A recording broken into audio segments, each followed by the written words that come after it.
Hello, I'm Dave O'Connell with a word about what's in this week's Connacht Tribune. We have two tragic court cases this week which really illustrate how a single moment in time can change so many lives forever. Firstly, the mother of a Connemara teenager killed when the car in which he was a passenger crashed into a waterlogged drain told Galway Circuit Criminal Court that she is still haunted by the thoughts of his final moments. Nellie McDonagh's victim impact statement was read out before Brian McDonagh was jailed for 10 years, 2 suspended this week. Thomas McDonagh was 19 when he lost his life near Kylemore in February of last year. I wake up at night and wonder what happened and did he call for me? Was he afraid? Mrs. McDonagh said. I will never forget his last words to me. Love you, Mum. I told him I loved him too and to be careful. Also this week, a 23-year-old law student was jailed for 5 years with 18 months suspended for setting fire to an NUIG medical student in a Galway City nightclub 3 years ago.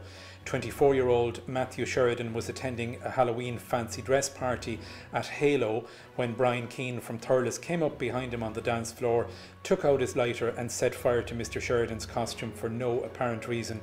The homemade sheep costume, which he had made by using highly flammable glue to stick cotton wool to a t-shirt and trousers, burst into flames. He was engulfed and suffered over 75% burns to his entire body. Our lead story concerns home repossessions and the revelation that foreign lenders are buying up bank loan books, hiking up the number of legal actions against mortgage defaulters. Almost 200 cases have come before the courts here in the last few weeks, and at least 500 more are listed. Good news for Pearse's Cottage this week with the announcement of a €750,000 grant for a cultural centre in Rossmuck.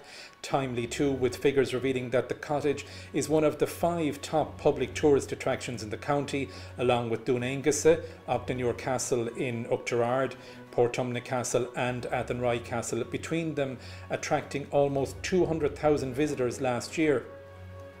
The cultural centre is part of the government's commitment to the centenary of the 1916 Rising, and we have a very interesting opinion piece basically suggesting that Galway's celebrations should focus on Athenry and not the city, because that's where Galway's uprising occurred.